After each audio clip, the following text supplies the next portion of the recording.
Welcome to Talking Climate with Katherine Hayhill. Each episode, we explore how climate change is affecting the people, places, and things we love, and what we can do to make a difference. From science to solutions and stories that inspire, you're in the right place for real talk about real change. This week, we're talking about China's clean energy surge, the recently rescinded U.S. Endangerment Finding, and climate-safe banks. Let's dive in. Good news. The United States is the world's largest source of cumulative carbon emissions, responsible for about 25% of the total. On an annual basis, however, China's emissions passed those of the U.S. in 2006 and have grown substantially since then. That is why a recent carbon brief analysis showing that over the last 2 years, China's emissions have flattened out and may even have begun to decline is such encouraging news. In 2025, most sectors in China saw a decline in emissions, with transport down 3%, power generation falling 1.5%, and building materials dropping 7% compared with the previous year. Why did this happen?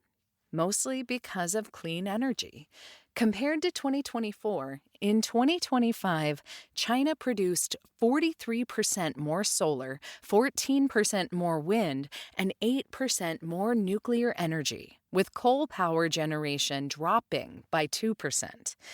To put this in comparative terms, in both 2024 and 2025, China added more new solar capacity in 1 year than the United States has installed over its entire history. And they're not slowing down. And as I mentioned last August, in 2024 alone, China's exports of clean energy technologies are estimated to have slashed global carbon emissions by 1%. None of this means the job is done. Far from it. But it does show that when countries scale clean energy quickly, emissions start moving in the right direction. That's cause for hope. Not so good news. As the U.S. doubles down on fossil fuels and blocks construction of new wind and solar installations, its emissions are ticking up. And a new decision just gave fossil fuels an even bigger boost. Since 2009, the Endangerment Finding has provided the legislative basis for regulating heat-trapping gas emissions in the U.S. It's an official determination based on science and law that emissions of carbon dioxide, methane, and other greenhouse gases threaten public health. This connection between health and climate is what gives the U.S. federal government authority to regulate fossil fuel emissions under the Clean Air Act. Gave, I should say, because last week this finding was rescinded. This decision was not unexpected. Project 2025 explicitly called for reversing it, and the current U.S. administration has largely followed that agenda. However, there is no scientific justification for this action. In fact, in the 16 years since the finding was issued, there has been so much groundbreaking scientific work done, and we now know so much more about how fossil fuel emissions and global warming impact human health. As I often discuss in Talking Climate, research now ties climate-driven pollution and rising temperatures to increased risks of allergies, dementia, cardiovascular disease, infertility, and premature death. And that's not even the tip of the iceberg in terms of all the risks climate change poses to our food, water, infrastructure, and the nature our own lives depend on. Reversing the endangerment finding doesn't diminish the risks. It makes them worse.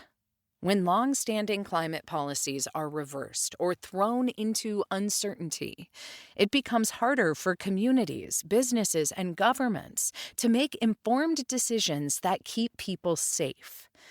Thankfully, the first lawsuit on the rollback was filed this week and is likely to end up before the Supreme Court. In the meantime, however, U.S. heat-trapping gas emissions continue to grow, and so too do their impacts. Policy may shift. The underlying reality does not. What you can do.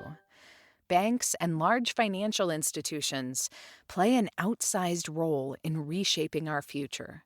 The projects they finance and those they choose not to support help determine whether capital flows toward fossil fuel expansion or toward clean energy and climate solutions.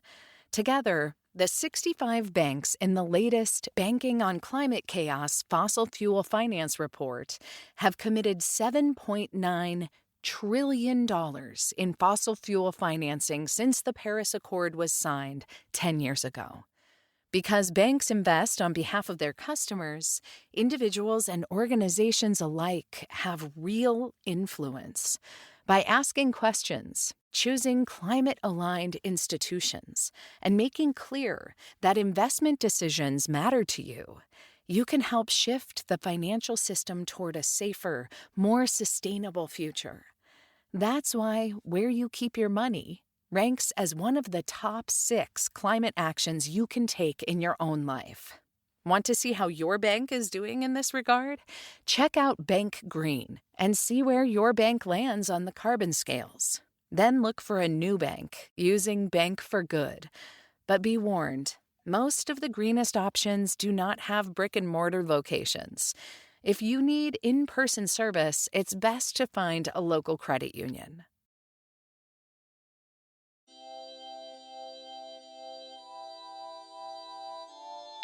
Thanks for listening to Talking Climate, narrated by Ann Cloud.